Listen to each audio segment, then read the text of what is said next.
Un instant. Bonjour Tom et merci beaucoup de ta patience. Nous avons dû faire tout un tas de tests avant de démarrer notre live. Je te remercie de ta patience. Et donc, chers amis de YouTube, bienvenue. Aujourd'hui, nous accueillons Tom. Donc, peux-tu te présenter, Tom, brièvement? Bien sûr, je m'appelle Tom, je suis lycéen et ma passion, c'est les insectes et plus précisément l'ordre des coléoptères. Donc les coléoptères, c'est des insectes comme ça, Waouh, carapace dure, qui peuvent être d'accord. très gros, ces tailles. Coléoptère, ça me fait penser à l'hélicoptère. Ça vient peut-être de là, je ne sais pas ce que tu en sais. Ptera, c'est la racine latine pour des ailes, parce que coléo, c'est le bouclier. En fait, ils ont une paire d'ailes rigides, tous qui est là, qui Waouh, protège le qui vole, et c'est du coup les ailes boucliers. ça c'est un vrai, celui que tu nous montres. C'est un vrai, ça c'est un Oh. Mégasoma Elephas, donc un des plus gros coléoptères au monde. Ok, donc Tom, on va être assez bref hein, parce que c'est un format YouTube et les gens aiment bien que ça aille très vite. Voilà, vous avez autre chose à faire, j'imagine bien, heureusement pour vous d'ailleurs. As-tu une aventure à nous raconter? Voilà, tu m'en parlais en avant-propos par rapport à l'insecte.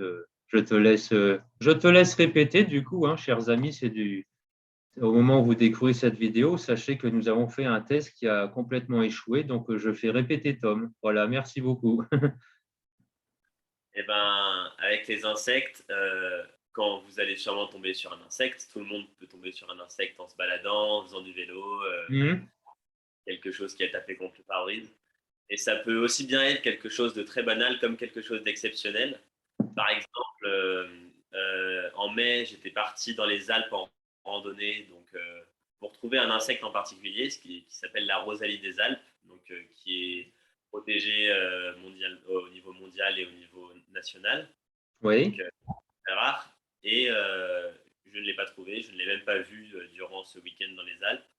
Et par contre, hier, j'étais sur ma terrasse et il y en a un qui était juste là sur ma terrasse devant le local à bois.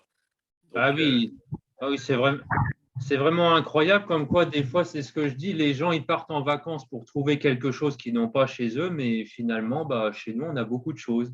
Voilà, c'est bien c'est ça. sympathique. C'est cette anecdote assez simple, mais finalement c'est qui représente bien la vie.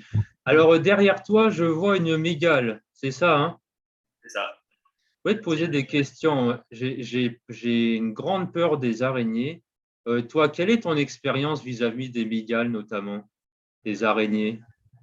Les migales, j'ai pas vraiment d'expérience avec elles puisqu'elles vivent surtout en Amérique du Sud et je n'y suis jamais allé. Hmm.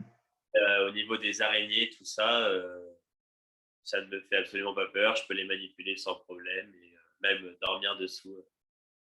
Waouh, les vrais, hein, on est d'accord. Ça, c'est une vraie, c'est de la taxidermie. Mais quand tu dis que tu peux dormir avec une vraie vivante, c'est ça que je veux dire. Non, non, c'est pour parce que il y a mon lit dessous et du coup je dors sous mes tableaux. Ah oui. Alors la question que je me pose, c'est donc la mygale, on est bien d'accord, est venimeuse. Si elle te pique, tu meurs, c'est vrai ça ou c'est faux? Alors c'est totalement faux, c'est de l'intox. Déjà les migales mordent, elles ont deux crochets entre les mandibules, c'est sa bouche en fait. Et il n'y a aucune araignée mortelle, et encore moins les mygales, puisque l'araignée la plus dangereuse, c'est une veuve noire, donc, qui est quand même très connue. Mais les mygales, elles peuvent être très douloureuses, mais en aucun cas mortelles. Waouh, bah, tu vois, tu casses des idées reçues.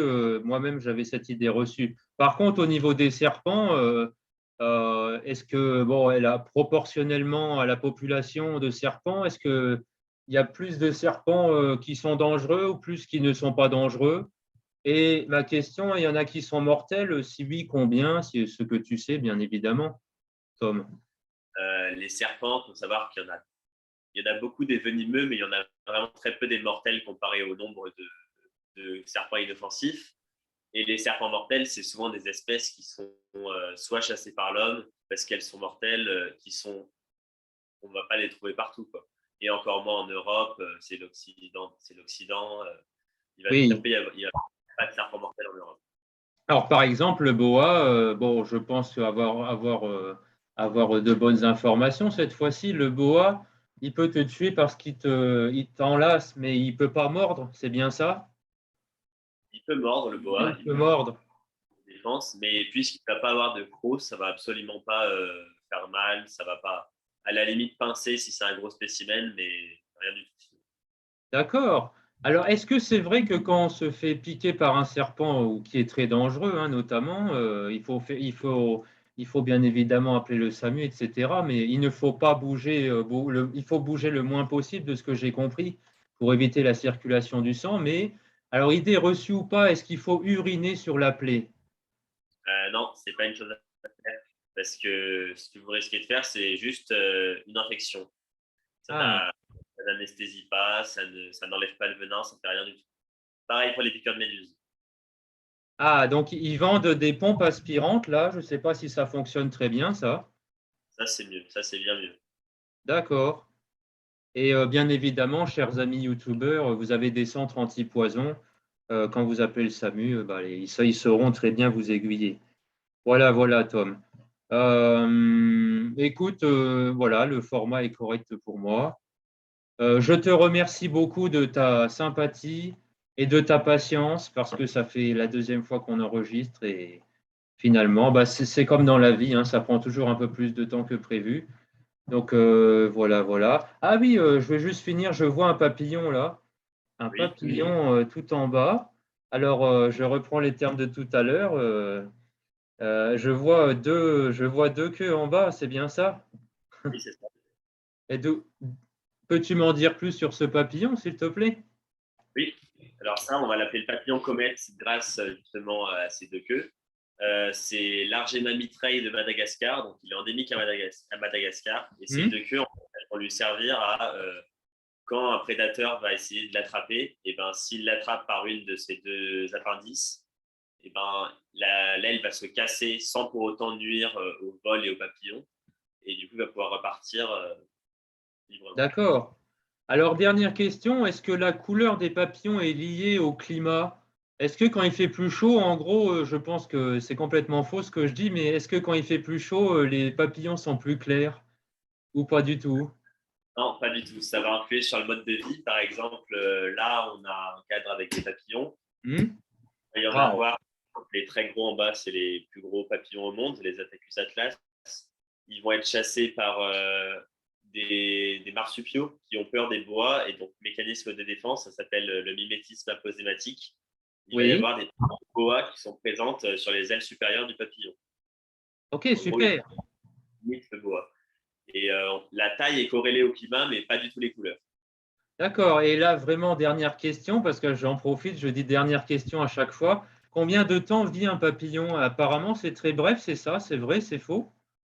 Et Il ben, ça vit. dépend totalement du papillon. Le édorme que je viens de vous montrer, tout comme le Argema mitraille derrière moi, ils vont vivre une semaine ou deux Hmm. parce qu'ils ne se nourrissent pas, ils n'ont pas de pièces buccales. Ils vont juste chercher un partenaire pour se reproduire. Et par contre, il va y avoir des papillons qui vont vivre plusieurs mois, voire plusieurs années pour certaines espèces, et qui vont avoir un cycle complet avec tout ce qu'il faut.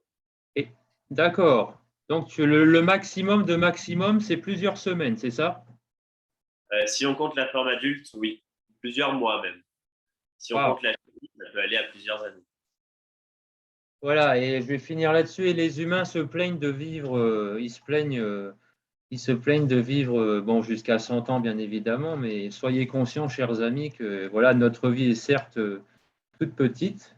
Nous sommes une micro-poussière, mais voilà, comparé par rapport au papillon, et lui, il ne peut pas se plaindre, il ne peut rien dire. Voilà. Au contraire, il est en bas de la chaîne alimentaire, nous sommes en haut, nous avons plus de temps de vie. Alors voilà, il y a beaucoup de gens qui aiment bien se plaindre, mais pas ici sur cette chaîne YouTube. Voilà, merci beaucoup Tom, Merci à tous. et je te dis à bientôt. Voilà.